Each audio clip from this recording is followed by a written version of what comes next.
Cheese Man and Other Fairly Stupid Tales by Jon Sciezska, illustrated by Lane Smith. It's published by Scholastic Publishing, and I'm reading it with the publisher's permission. I have found a kernel of wheat, said the little red hen. Now who will help me plant this wheat? Where is that lazy dog? Where is that lazy cat? Where is that lazy mouse? Wait a minute, hold everything. You can't tell your story right here. This is the end paper. The book hasn't even started yet.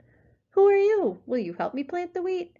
I'm Jack. I'm the narrator, and no, I can't help you plant the wheat. I'm a very busy guy trying to put a book together. Now, why don't you just disappear for a few pages? I'll call when I need you. But who will help me tell my story? Who will help me draw a picture of the wheat? Who will help me spell the wheat? Listen, hen, forget the wheat. Here comes the title page. Title page for the Stinky Cheese Man and Other Fairly Stupid Tales. I know, the page is upside down. I meant to do that. Whoever looks at that dedication stuff anyhow, if you really wanted to read it, you can always stand on your head. Introduction. A long time ago, people used to tell magical stories of wonder and enchantment. Those stories were called fairy tales. Those stories are not in this book. The stories in this book are almost fairy tales, but not quite. The stories in this book are fairly stupid tales. I mean, what else would you call a story like Goldilocks and the Three Elephants?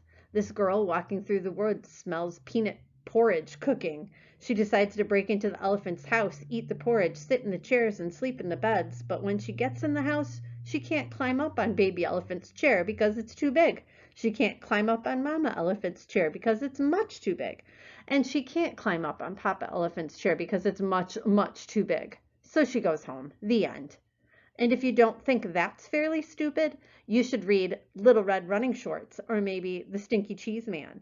In fact, you should definitely go read the stories now because the rest of this introduction just kind of goes on and doesn't really say anything. I stuck it onto the end here so it would fill up the page and make it look like I really knew what I was talking about. So stop now. I mean it. Quit reading. Turn the page. If you read this last sentence, it won't tell you anything. Jack. Up the Hill, Fairy Tale Forest, 1992. Surgeon General's warning. It has been determined that these tales are fairly stupid and probably dangerous to your health. Chicken Licken. Once upon a time, Chicken Licken was standing around when a piece of something fell on her head. She wasn't the brightest thing on two legs, so she started running around in circles, clucking, "The sky is falling! The sky is falling! We must tell the president!" Chicken Licken ran to her friend Ducky Lucky and clucked, "Ducky Lucky, Ducky Lucky, the sky is falling, the sky is falling, we must tell the president." "Let's go," quacked Ducky Lucky. Chicken Licken and Ducky Lucky ran to their friend Goosey Lucy and yelled, "Goosey Lucy, Goosey Lucy, the sky is falling, the sky is falling, we must tell the president." "Let's go," honked Goosey Lucy. Chicken Licken, Ducky Lucky, and Goosey Lucy ran to their friend Cocky Locky and said, Cocky Locky, the sky is falling, the sky is falling, we must tell the president." "Let's go," crowed Cocky. Wait a minute, cried Jack the narrator. "I forgot the table of contents. I forgot the table of contents." "Hey, you're not in this story," said Chicken Licken. "I know," said Jack the narrator, "but I came to warn you. The table of contents is..." "The sky is falling, the sky is falling," clucked Chicken Licken. "We must tell the president." So Chicken Licken, Ducky Lucky, Goosey Lucy, and Cocky Locky ignored Jack the narrator and ran off to catch a plane to Washington. Just outside the airport, they met Foxy Loxy. "Foxy Loxy, Foxy Loxy, the sky is falling, the sky is falling, we must tell the president," yelled Chicken Licken, Ducky Lucky, Goosey Lucy, and Cocky Locky. "Well, come with me," said Foxy Loxy. "I know a shortcut to the airport." Foxy Loxy led Chicken Licken, Ducky Lucky, Goosey Lucy, and Cocky Locky to his cave. He didn't get to eat them, though, because Chicken Licken was almost right. The sky wasn't falling. Of contents was. It fell and squashed everybody. The end.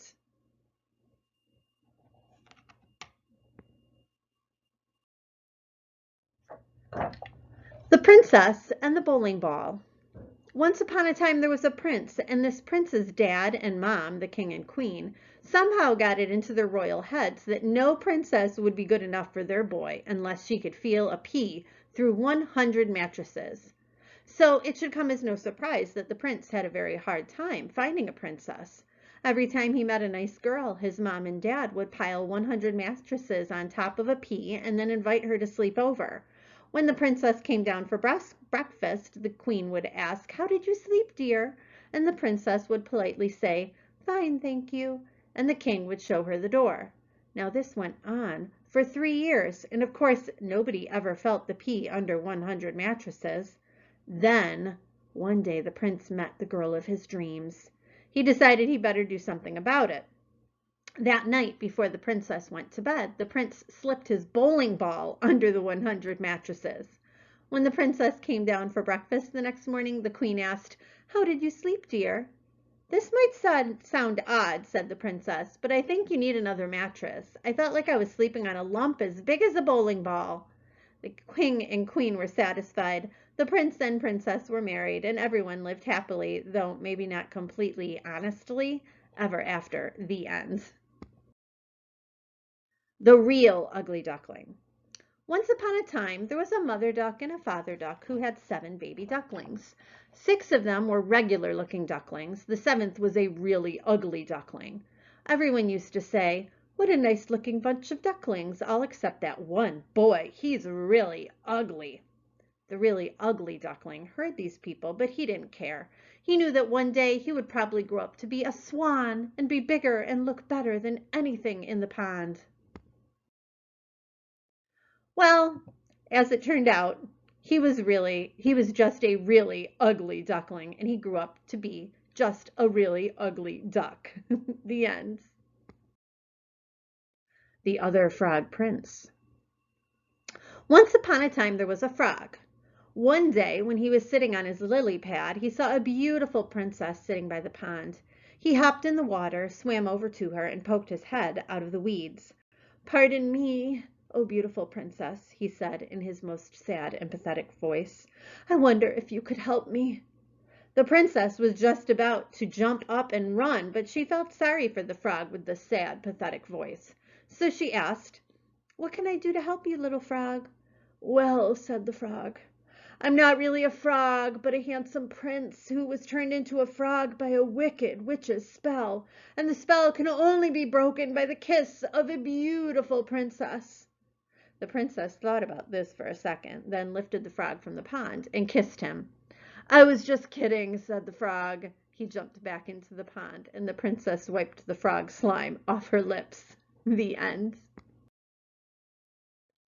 Little Red Running Shorts. "Okay, I've got things running smoothly now," said Jack the narrator, "and this next story is even better than the last 3. See, it's about this girl who runs very fast and always wears red running shorts. That's where her name comes from, get it? So anyway, this girl is running to her granny's house when she meets a wolf. He tricks her into taking the long way while he takes the shortcut. Now this is the good part, because Red runs so fast that she beats the wolf to Granny's house. He knocks on the door, Red answers it, and guess what she says? 'My, what slow feet you have!' And that's it, the end. Is that great or what? So sit back, relax, and enjoy Little Red Running Shorts." And now, like I already said, Little Red Running Shorts. "You just told the whole story," says Little Red Running Shorts. "We're not going to tell it again." "You can't say that," says Jack. "You have to start with Once Upon a Time." "No way," says the wolf. "You blew it." "But you guys are next. Look at the title at the top of the page. Little Red Running Shorts. That's you." "Let's go, wolf. We're out of here." "Wait, you can't do this. Your story is supposed to be 3 pages long. What do I do when we turn the page?" "I planted the wheat, I watered the wheat, I harvested the wheat. Now do I get to tell my story?" says Little Red Hen. "Say, what's going on here? Why is that page blank? Is that my page? Where is that lazy dog? Where is that lazy cat? Where is that lazy mouse? How do they expect me to tell the whole story by myself? Where is that lazy narrator? Where is that lazy illustrator? Where is that lazy author?" Jack's Bean problem. Forget that, hen. Now it's time for the best story in the whole book, my story. Because once upon a time, I traded our last cow for 3 magical beans. And, hey, Giant, what are you doing down here? You're wrecking my whole story. I don't like that story, said the Giant. You always trick me. That's the best part, said Jack. Fee, fi, fum, fory. I have made my own story. Great rhyme, Giant. And I'm sure your story is just as good, but there's no room for it, so why don't you climb back up the beanstalk? I'll be up in a few minutes to steal your golden singing harp. I'll grind your bones to make my bread. I knew you'd understand. And there's another little thing that's been bugging me. Could you please stop talking in uppercase letters? It really messes up the page. I will read my story now, said the Giant, and he did. Giant story. The end of the evil stepmother said, I'll huff and snuff and give you 3 wishes. The beast changed into 7 dwarfs, happily ever after, for a spell had been cast by a wicked witch, once upon a time. That's your story, said Jack. You've got to be kidding. That's not a fairly stupid tale. That's an incredibly stupid tale. That's an unbelievably stupid tale. That is the most stupid tale I ever... Ah! The Giant grabbed Jack and dragged him to the next page. Once upon a time, this is Jack's story. Once upon a time, there was a giant. The giant squeezed Jack and said, Tell me a better story, or I will grind your bones to make my bread. And when your story is finished, I will grind your bones to make my bread anyway. Ho, ho, ho! The giant laughed an ugly laugh. Jack thought, He'll kill me if I do. He'll kill me if I don't. There's only one way to get out of this. Jack cleared his throat and then began his story. Once upon a time, there was a giant.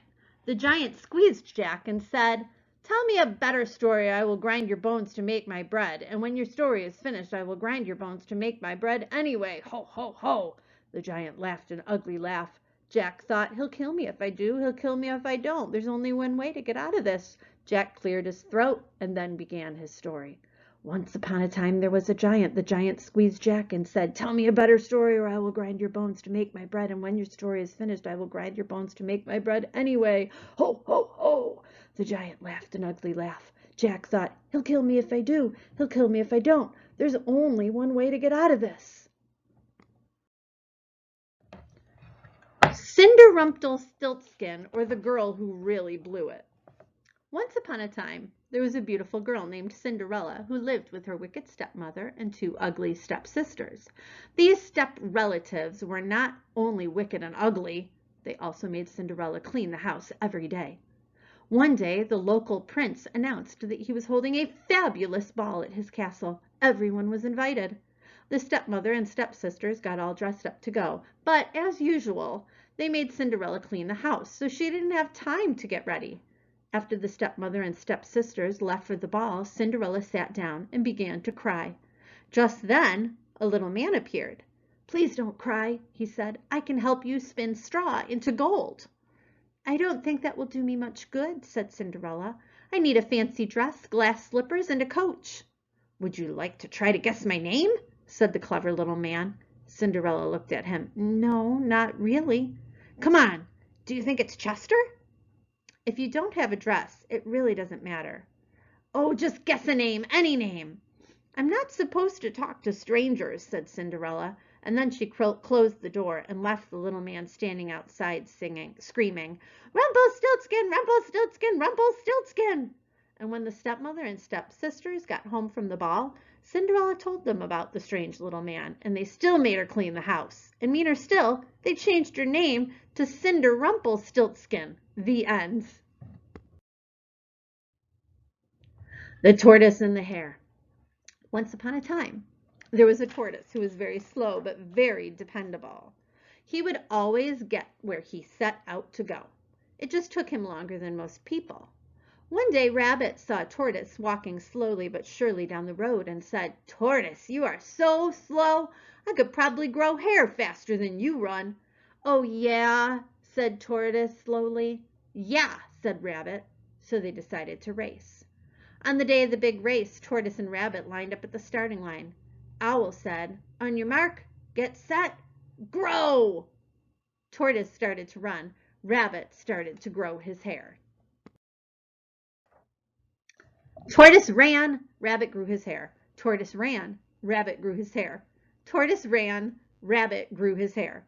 Tortoise ran, Rabbit grew his hair. Tortoise ran, Rabbit grew his hair. Tortoise ran, Rabbit grew his hair. Tortoise is still running, Rabbit is still growing his hair. Not the end. The Stinky Cheese Man. Once upon a time, there was a little old woman and a little old man who lived together in a little old house. They were lonely. So the little old lady decided to make a man out of stinky cheese. She gave him a piece of bacon for a mouth and 2 olives for eyes and put him in the oven to cook. When she opened the oven to see if he was done, the smell knocked her back. "Whew! What is that terrible smell?" she cried. The Stinky Cheese Man hopped out of the oven and ran out the door calling, "Run, run, run as fast as you can. You can't catch me. I'm the Stinky Cheese Man." The little old lady and the little old man sniffed the air. "I'm not really very hungry," said the little old man. "I'm not really all that lonely," said the little old lady. So they didn't chase the Stinky Cheese Man. The Stinky Cheese Man ran and ran until he met a cow eating grass in a field. "Wow, what's that awful smell?" said the cow. The Stinky Cheese Man said, "I've run away from a little old lady and a little old man, and I can run away from you too, I can. Run, run, run as fast as you can. You can't catch me. I'm the Stinky Cheese Man." The cow gave another sniff and said, "I'll bet you could give someone 2 or 3 stomach aches. I think I'll just eat weeds." So the cow didn't chase the Stinky Cheese Man either. The Stinky Cheese Man ran and ran until he met some kids playing outside school. "Gross," said a little girl. "What's that nasty smell?" "I've run away from a little old lady and a little old man and a cow, and I can run away from you too, I can. Run, run, run as fast as you can. You can't catch me. I'm the Stinky Cheese Man." A little boy looked up, sniffed the air, and said, "If we catch him, our teacher will probably make us eat him. Let's get out of here." So the kids didn't chase the Stinky Cheese Man either. By and by, the Stinky Cheese Man came to a river with no bridge. "How will I ever cross this river? It's too big to jump, and if I try to swim across, I'll probably fall apart," said you-know-who. Just then, the sly fox, who shows up in a lot of stories like these, poked his head out of the bushes. "Why, just hop on my back and I'll carry you across, Stinky Cheese Man." "How do I know you won't eat me?" "Trust me," said the fox. So the Stinky Cheese Man hopped on the fox's back. The fox swam to the middle of the river and said, "Oh man, what is that funky smell?" The fox coughed, gagged, and sneezed, and the Stinky Cheese Man flew off his back and into the river, where he fell apart. The end. Shh! Be very quiet. I moved the end paper up here so the giant would think the book is over. The big lug is finally asleep. Now I can sneak out of here. Just turn the page very quietly, and that will be the... "I found the wheat, I planted the wheat, I grew the wheat, I harvested the wheat, I ground the wheat, I made the dough, I baked the bread," said the little red hen. "And did anyone help me? Did anyone save space for my story? So now," said the little red hen, "who thinks they're going to help me eat the bread?" "Bread?" said the giant. "Eat?" said the giants. The end.